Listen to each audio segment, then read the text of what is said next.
시간 하나님의 말씀 함께 보겠습니다. 하나님 말씀은 요한복음 5장 30절부터 47절의 말씀입니다. 신약성경 151면에 있는 요한복음 5장 30절에서 47절의 말씀입니다. 이 계시의 말씀을 읽을 때 하나님의 음성이 여러분 마음속에 들려지길 원합니다. 내가 아무것도 할 수 없노라. 듣는 대로 심판하노니 나는 나의 뜻대로 하려 하지 않고 나를 보내신 이의 뜻대로 하려 함으로 내 심판은 의로우니라. 내가 만일 나를 위하여 증언하면 내 증언은 참되지 아니하되 나를 위하여 증언하시는 이가 따로 있으니 나를 위하여 증언하시는 그 증언이 참인 줄 아노라.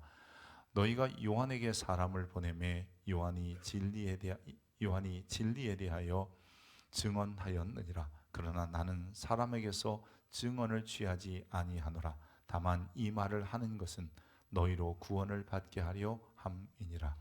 요한은 켜서 비추이는 등불이라.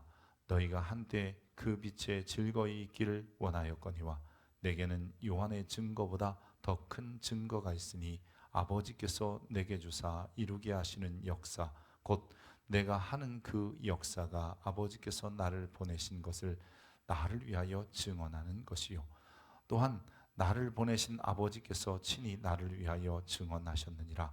너희는 아무 때에도 그 음성을 듣지 못하였고 그 형상을 보지 못하였으며 그 말씀이 너희 속에 거하지 아니하니 이는 그가 보내신 이를 믿지 아니함이라. 너희가 성경에서 영생을 얻는 줄 생각하고 성경을 연구하거니와 이 성경이 곧 내게 대하여 증언하는 것이니라. 그러나 너희가 영생을 얻기 위하여 내게 오기를 원하지 아니하는도다.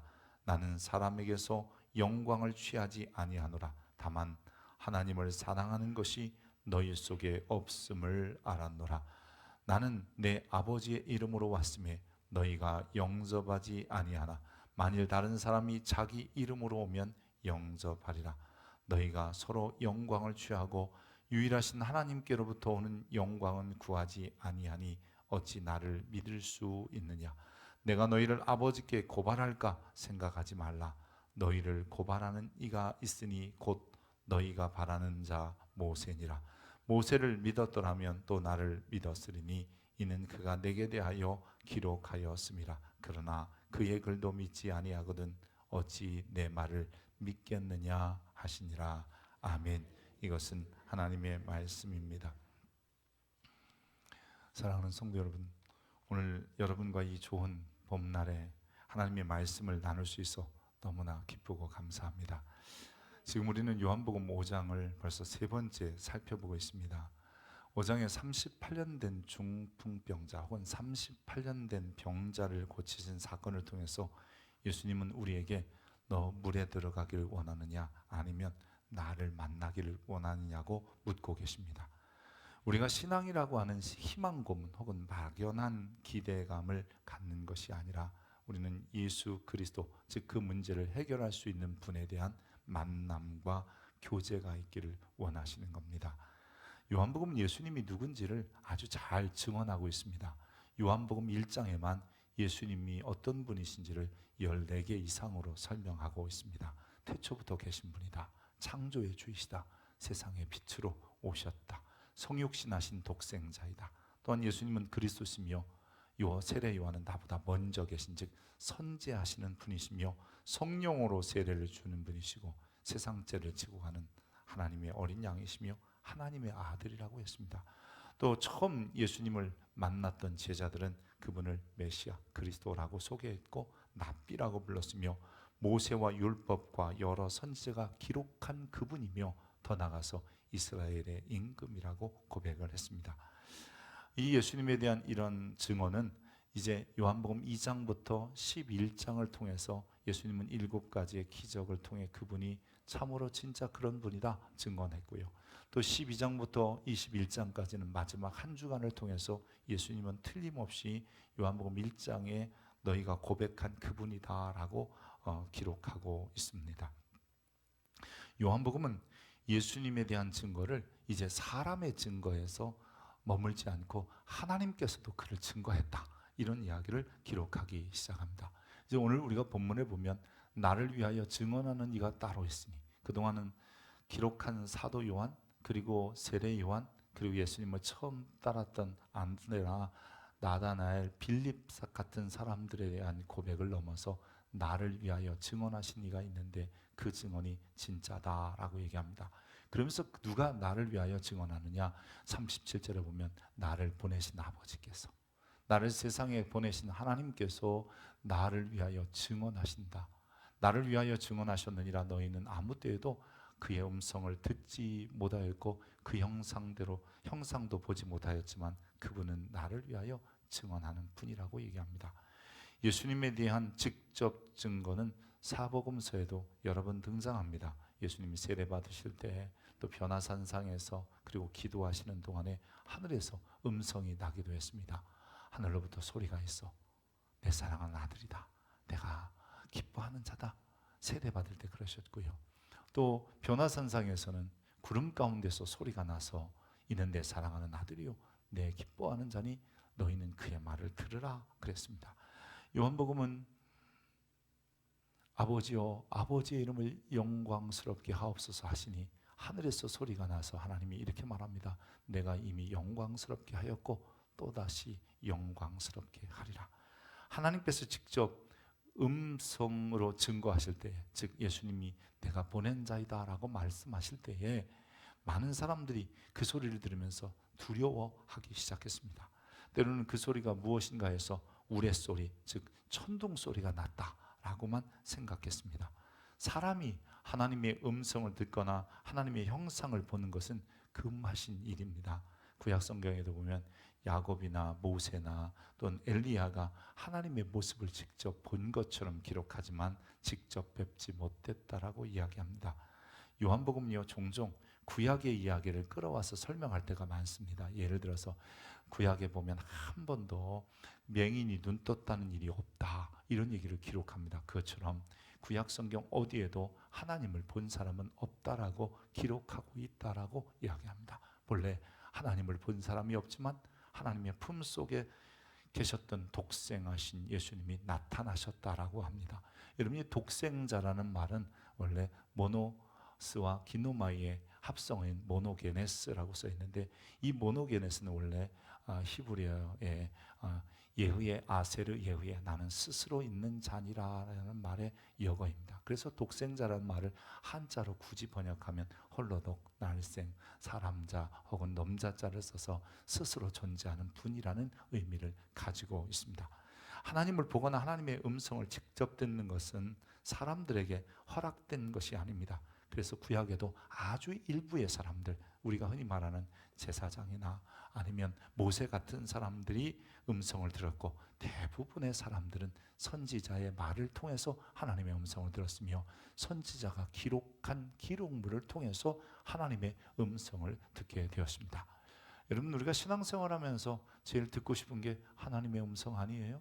그래서 하나님이 내게 좀 말씀해 주셨으면 좋겠다, 심지어는 꿈에서라도 말씀했으면 좋겠다, 이런 소리를 많이 합니다. 그래서 어떤 이들은 지금도 직통계시, 하나님이 그냥 기도만 하면 내게 말씀해 주시고 아니면 꿈만 꾸면 주님이 다 말씀하여 주셨다, 이렇게 말하는 사람도 있고, 심지어는 아주 일부의 목회자들이 하나님이 말씀하셨습니다, 어젯밤 저에게.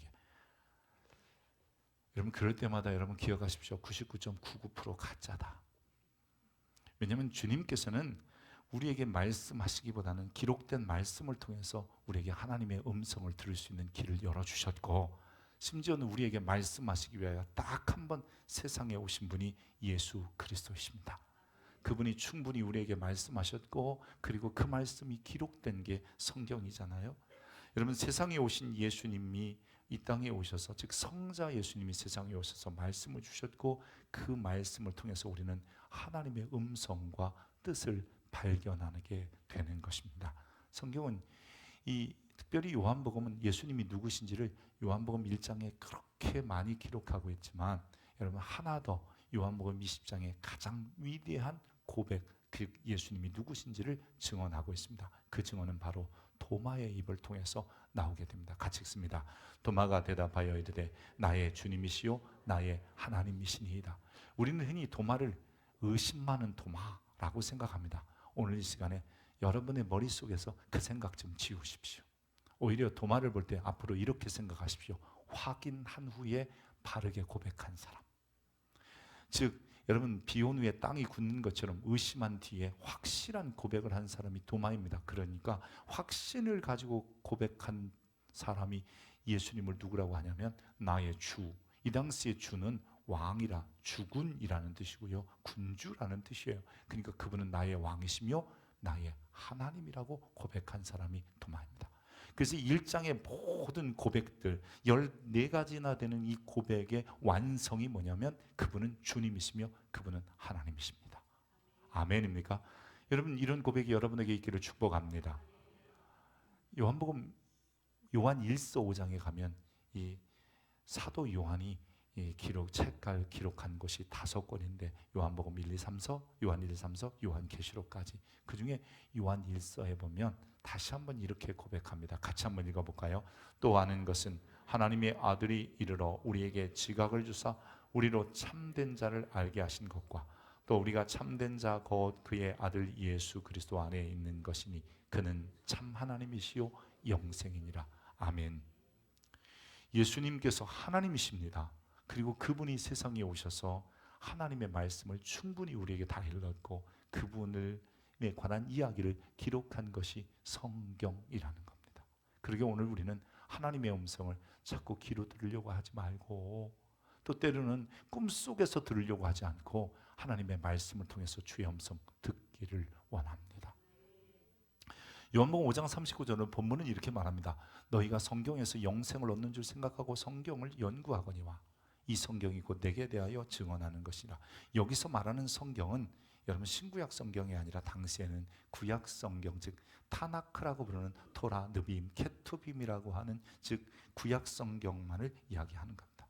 너희가 구약 성경을 통해서도 영생을 얻으려고 하는데 그 영생 그것을 주는 이가 나다. 즉 구약 성경의 주제는 바로 예수 그리스도다라고 이야기하는 겁니다. 심지어 모세도 이 땅에 와서 무엇을 기록했냐면 예수 그리스도에 대한 이야기를 기록했다라고 이야기합니다. 예수님께서 하나님이시기에 우리는 그 하나님의 이야기인 성경을 통해서 그분의 음성을 들어야 한다는 겁니다. 여러분, 구약이 예수님의 이야기라면 당연히 신학은 그분의 기록, 사복음서, 그리고 그분을 믿는 자들이 어떻게 교회를 이루어 갔는가가 사도행전부터 계시록까지라면 결국 성경 전체는 예수의 이야기입니다. 신구약은 모두 세상에 오신 즉 하나님이 보내신 예수 그리스도를 통해서 어떻게 하나님의 음성을 들을 것인가, 그리고 하나님의 음성을 듣는 자들이 어떻게 살아야 되는지를 좀 더 확장해서 설명하고 있습니다. 하나님의 말씀, 즉 하나님의 말씀이 담긴 성경은 우리에게 이렇게 말합니다. 오직 예수 그리스도를 통해서 구원을 받으라고 하는 것입니다.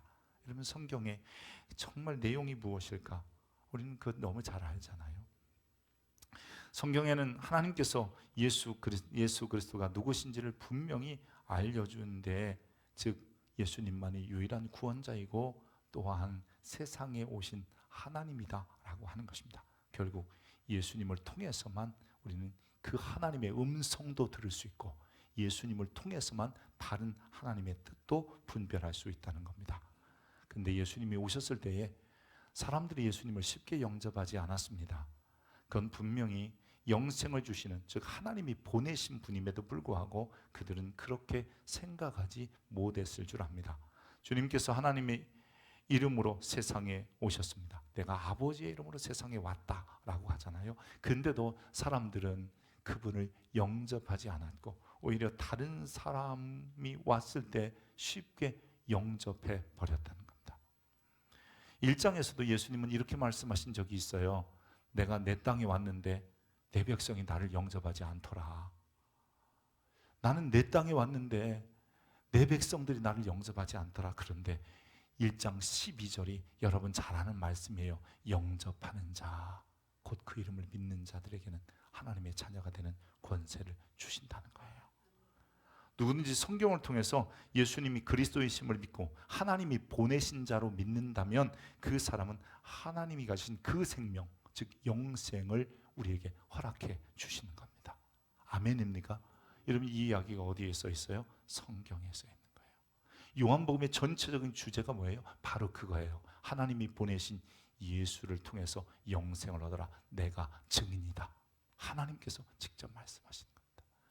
요한복음 20장 31절은 요한복음을 기록한 목적이기도 하고요. 이것을 좀 확대해 보면 성경 전체를 기록한 목적이기도 합니다. 우리 한번 읽어볼까요? 오직 이것을 기록함은 너희로 예수께서 하나님의 아들 그리스도이심을 믿게 하려 함이요 또 너희로 믿고 그 이름을 힘입어 생명을 얻게 하려, 생명, 그 생명, 하나님이 가진 생명, 즉 영생을 얻게 하려 하심이라고 기록해 하고 있는 겁니다. 우리가 알아야 되는 것은 요한복음은 이러한 즉 예수님의 오심을 환영하지 못한 사람들, 그리고 엉뚱한 사람들, 다른 것에 대해서 기대감을 가지고 있는 사람들이 있었는데 그 사람들을 다른 말로 이렇게 부릅니다. 죄인이라고 부르는 겁니다. 자기 땅에 오신 하나님, 그리고 이 땅에 영생을 주러 오신 주님을 영접하지 못한 사람들을 죄인이라고 부르는 겁니다. 죄에 대하면 그들이 하나님 보내신 나, 하나님이 증언하신 나를 믿지 아니함이요 라고 하는 것입니다. 하나님의 증언을 믿지 않았기 때문에 죄인인 겁니다. 예수님을 영접하지 않는 사람들, 결국 다른 신들을 추구하게끔 되어 있어요.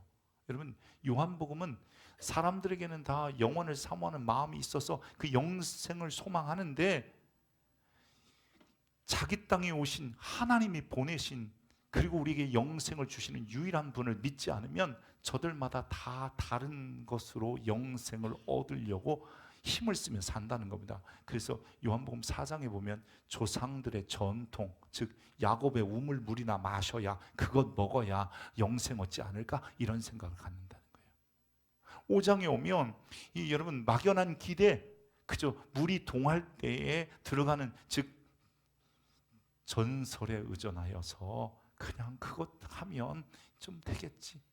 심지어 어떤 이들은 오늘 본문은 이렇게 얘기합니다. 모세가 기록한 율법을 지킴으로써 가능해질 것이다 라고 하는 것이죠. 6장에 가면 이제 광야에서 만나를 먹은 이들, 즉 오병이어의 사건을 통해서 그들이 다 죽었음에도 불구하고 육신의 떡을 먹고 배부르면 영생을 얻을 수 있어 라고 생각한다는 겁니다. 우리말로 해볼게요. 조금 살만하면 복받은 거고, 살만하면 내가 구원받은 거야. 어려워지면 아이고, 그래도 내가 이것저것 지키고 말씀대로 살려고 하고 하니까 나 구원받은 거야. 이러한 착각에 빠진 자들은 정죄를 받을 수밖에 없는 거예요. 정죄, 죄 있다라고 성경이 말하는 겁니다. 하나님의 증언을 통해서 보면 영생은 하나님의 생명을 우리에게 나눠주실 때 결코 율법이나 전통이나 조상들로부터 오는 것이나 아니면 삶 안에서 주시는 것이 아니라는 거예요. 오직 세상에 오신 그리스도를 통해서 오는 것이며 그분을 통해서만 영원한 생명을 얻을 수 있다고 하나님이 증언하시는 겁니다. 사람들의 증언보다 더 정확한 하나님의 증언이 오늘 담겨져 있잖아요. 우리가 기억해야 되는 것은 지금도 우리가 무엇을 바라고 사냐는 겁니다. 야곱의 우물, 베데스다의 연못, 모세의 율법, 그냥 먹고 살만한, 그저 배부르고 등 따수면 되는 것, 이런 전통이나 율법이나 때로는 조상들로부터 오는 유전이나 전설을 믿고 사느냐, 아니면 하나님이 세상에 보내신 메시아를 믿고 사느냐, 그분을 바라볼 것이냐, 이게 오늘 우리에게 주님께서 좀 들어라, 그리고 선택하라고 말씀하시는 겁니다. 신앙이라고 하는 것은요, 내가 믿고 싶은 대로 믿는 게 아니라 하나님이 믿으라고 하는 대로 믿는 겁니다. 사람들이 아무리 좋은 증언을 해도 하나님이 그 증언에 보증을 해주시지 않으면 그것은 신앙이 아니라는 거예요. 오늘 본문은 하나님께서 예수님에 대해서 말씀하고 있는데, 여러분 만약 그분을 통해서만 영원한 생명을 얻을 수 있다고 그런다면 우리는 그대로 믿으면 되는 거잖아요. 할렐루야. 우리가 내가 믿고 싶은 대로 메시아를 찾고 하나님을 찾는 게 아니라 하나님이 증언하시고 하나님이 말씀하신 대로만 믿으면 되는 거예요. 성경은 그 어디도 전통이나 율법이나 아니면 전설에 의해서, 그리고 심지어는 너희가 좀 살만하고 배부르고 이러니까 구원받은 거야 말한 적이 없는 거예요. 여러분 혹시 메이킹 갓, 만들어진 신이라는 소리를 들어보셨습니까? 뭐 이런 거예요. 하나님이 인간을 자기의 형상대로 창조한 것이 아니라 인간이 자기 마음대로 신을 만들어가는 거예요. 예를 들어서 인간의 편의주의로 탄생한 신은요, 내가 필요할 때 도와주시는 분이어야 되고, 내 잘못에는 침묵하기를 바라고, 내 소원만 들어주는, 마치 이렇게 자판기에 버튼을 누르면 떨거당하고 물건을 떨어뜨리는 그런 신을 기대하는 거잖아요. 또 인간의 축소주의, 그러니까 뭔가 이렇게 자꾸 축소시키는 속성, 즉 다시 말하면 하나님의 거룩함과 공의로움과 심판, 이런 불변한 속성들은 제거하고 무조건적인 사랑, 무조건적인 복 주시는 하나님만을 우리는 정의하고 그런 하나님을 기대하고 믿고 있는 거예요.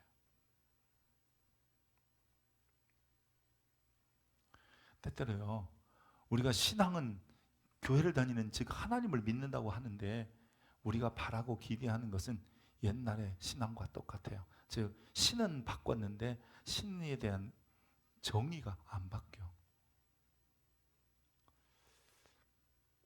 침신의 정모 교수님은 이렇게 말한 적이 있어요. 자기도 다른 이단 속에서 회개하고 돌아왔는데 자기가 와서 교회 안에 보니까 수많은 사람들이 신앙이라는 겉옷은 바꿔 입었는데 속옷은 못 바꿔 입었더라는 거예요.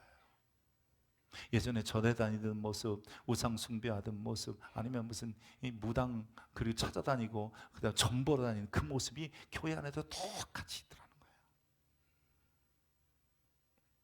우리의 전통이나 율법, 조상들을 의지해서, 그리고 내가 좀 살만하니까 그저 이 정도면 안정적이니까 이것 의지해서 그것이 우리를 구원시키지 못해요. 오히려 그것은 우리를 또다시 정죄, 너 죄 있어라고 말한다는 거예요. 그래서 오늘 본문 5장 45절에 보면 내가 너희를 아버지께 고발할까 생각하지 말라. 나 고발자 아니야. 나 기소하는 사람 아니야. 너희를 고발하는 이가 있으니 너희가 말하는 모세야. 그 율법이 너희를 고발한다는 거예요. 너 그렇게 못 살았지. 너 그렇게 잘못했지. 여러분 우리가 좀 된 걸로 생각하면 그것이 우리를 영생을 줄 거라고 생각한다고. 지금 예수 믿어서 복 받았으니까 나는 영생 얻었어, 그러지 마십시오. 그럼 더 큰 부자가 볼 때 저 가난뱅이들 그러고요, 더 큰 부자가 볼 때는 저 사람 같지도 않은 사람들 이런다면 우리는 계속 정죄에 빠질 수밖에 없는 거예요. 분명한 것은 예수님은 우리를 기도하는 분이 아니라 고발하는 것은 모세밖에 없어요. 모세는 우리를 정죄, 죄 있다 합니다. 그래서 오늘 주보에 보면 제목이요, 정죄와 정죄예요. 우리말로는 다 정죄예요. 근데 이것을 한자로 보면 죄 있다라고 하는 거고 죄가 없다라고 하는 거고요. 영어로 얘기하면 guilty, not guilty예요.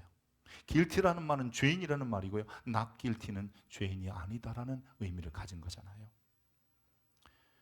여러분 모세는 항상 우리에게 그 정도밖에 안 돼, guilty, 너 죄인이야, 정죄, 죄 있어 라고 말하지만 예수님은 그 모습을 보면서 우리에게 너를 정죄한다, 이 정죄는 죄 없다, not guilty라고 선언하는 분이십니다.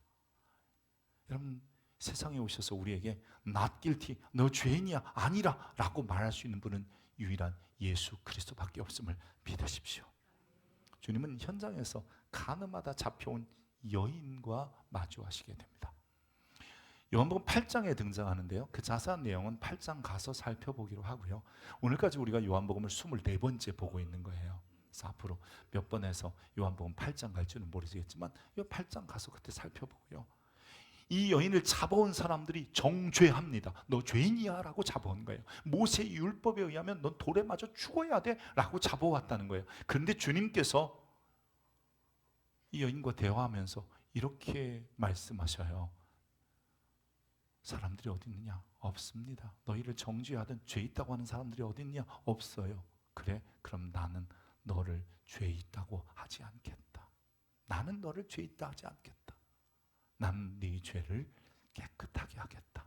어쩌면 이 여인을 끌고 오는 사람들은 죄 있어서 끌고 왔는데 주님은 그 여인을 보면서 죄 없다, not guilty라고 말씀하고 계시는 거예요. 성경은 여러분, 예수님은 이 땅에 오셔서 우리를 정죄하시는 분이 아니라 우리를 not guilty, 그래요, 정죄, 죄를 깨끗게 하시는 분이라고 소개하고 있는 겁니다. 로마서 8장 1절에 보면 그러므로 이제 그리스도 안에 있는 자에게는 결코 정죄함이 없나니 죄 있다고 말하지 않나니 이제는 우리는 죄 없는 자들이 됐다는 거예요. 여러분, 왜 guilty, not guilty 이렇게 쓰냐면요, 이게 사실은 영어권에서는 보면 법정적인 용어예요. 우리말로 말하면 유죄, 무죄가 되는 거예요.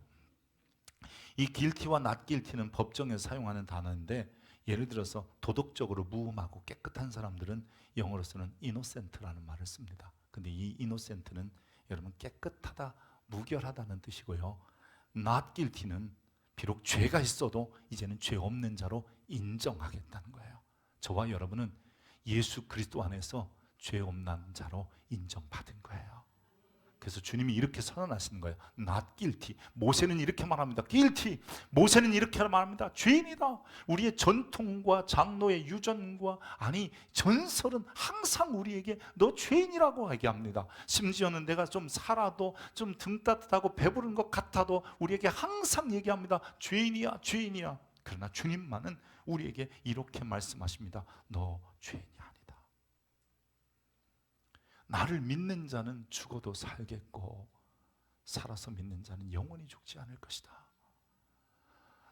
내 말을 듣고 또 나 보내신을 믿는 자는 여러분 영생을 얻었고 심판에 이르지 아니하나니 사망에서 생명으로 옮겼느니라. not guilty. 죄로 인하여 죽을 수밖에 없는 우리를 살리시기 위하여 세상에 오신 분이 예수 그리스도이십니다. 여러분, 이것을 좀 더 한 절로 요약하면 갈라디아 2장 16절에 이렇게 바울은 요약했습니다. 같이 읽습니다. 사람이 의롭게 되는 것은 율법의 행위로 말미암지 아니요 오직 예수 그리스도를 믿음으로 말미암는 줄 알므로 우리가 그리스도 예수를 믿나니 이는 우리가 율법의 행위로서가 아니고 그리스도를 믿음으로써 의롭다함을 얻으려 함이라. 율법의 행위로서는 의롭다함을 얻을 육체가 없느니라. 아무도 율법이나 전통이나 조상들이 전해준 이야기 때문에 하나님 앞에 의롭다, 즉 하나님이 가신 영생을 얻을 사람은 없다. 하나님이 증언하시는 겁니다. 유일한 길은 예수밖에 없습니다. 내가 곧 길이요 진리요 생명이라 하신 주님을 들어보십시오. 도리어 여러분, 세상이 죄라고 죄인이라는 소리를 듣는 이유는 세상에 오신 예수님, 자기 땅에 자기 아버지의 이름으로 하나님이 보내셔서 왔음에도 불구하고 그 세상에 오신 빛 대신 예수님을 믿지 않는 것이 결국은 그것이 바로 죄요 악이요, 그 사람이 guilty, 정죄받는다라고 이야기하는 겁니다. 하지만 예수님은 세상에 우리를 구원하러 오셨습니다. 여러분, 그분이 세상에 구원하러 오셨기에 우리를 위하여 죽음과 부활을 감당하신 것 아니에요? 같이 한번 읽어보겠습니다. 하나님이 그 아들을 세상에 보내신 것은 세상을 심판하려 하심이 아니요 그의 말미암아 세상을 구원을 받게 하려 하심이라. 할렐루야. 여러분, 우리들이 자꾸 어느 순간 나도 모르는 죄책감에 지옥의 형벌이 두려워서 때로는 우리의 삶이 망가질까봐, 어려워질까봐, 힘들어질까봐 우리는 고통스러워하기도 하고 답답하기도 합니다. 그때 하나님의 말씀을 들으십시오. 나는 살리러 왔다 하시는 주님, 나는 그 아들을 통해서 너희에게 내가 가진 그 생명, 영생을 주러 왔다는 그 음성을 여러분 가슴 깊이 들으시기 바랍니다. 그렇다면 우리는 더 이상 내 삶의 문제로 인하여 죄인이라는 소리, 그리고 더 이상 우리는 정죄받는 자가 아니라 예수 그리스도를 통해서 영원한 생명을 얻은 자이고 not guilty, 이제 의로운 자라는 소리를 듣게 되는 것이죠. 한 주간 요즘같이 이렇게 봄이 되면 우리도 모르게 막 기분도 업되고 막 그러잖아요. 그래서 뭐든지 하면 잘 될 것 같고, 그 중에 여러분들이 가장 잘 될 것 같은 게 살 빼는 거예요. 봄이 되면 살이 빠질 것 같은데 또 시간이 지나는 여름이 되면 또 살이 쪄 있다는 것도 발견하잖아요. 근데요, 그래서 우리의 영생이 우리에게 주어지는 게 아닙니다. 우리가 거룩한 삶을 산다고 해서 우리에게 영생이 주어지는 것도 아니며, 내가 조상들로부터 그래도 착하게 살고 잘 지켜와서 얻는 게 아닙니다. 야곱의 우물물을 마셨어도, 광야에서 만나를 먹었어도 죽지만 예수 그리스도를 바르게 믿는 자는 삽니다. 그게 영생입니다. 이 한 주간 그렇게 살아갈 수 있기를 축복합니다. 그 생명이 여러분에게 있음을 확신하고 여러분의 삶의 자리로 돌아가시기를 바랍니다. 기도하겠습니다. 좋으신 하나님, 하나님께서는 그 아들을 주셔서 특별히 성경을 통해서 그 아들만이 유일한 생명을 주시는 자라 말씀하셨으니 고맙습니다. 우리를 고발하는 모세, 우리를 고발하는 전통, 그리고 우리 스스로 생각하면서 이 정도면 됐고 이렇게 살으니 복받았다고 하는 이 어리석음은 결국 우리를 죄책감에 빠지게 할 수밖에 없음을 압니다. 우리의 유일한 구원자는 예수 그리스도이기에 오늘 시간도 주님을 바라봅니다. 하나님이 보내신 세상에 오신 그리스도 예수를 바라보고 그분을 믿는 믿음, 그리고 그분 때문에 하나님을 사랑하고 그분 때문에 주님을 공경하고 그분 때문에 그분을 하나님을 예배하는 우리 되게 하여 주옵소서. 아버지여, 예수의 생명이 우리에게 있음을 감사합니다. 그리스도 예수의 이름으로 기도합니다.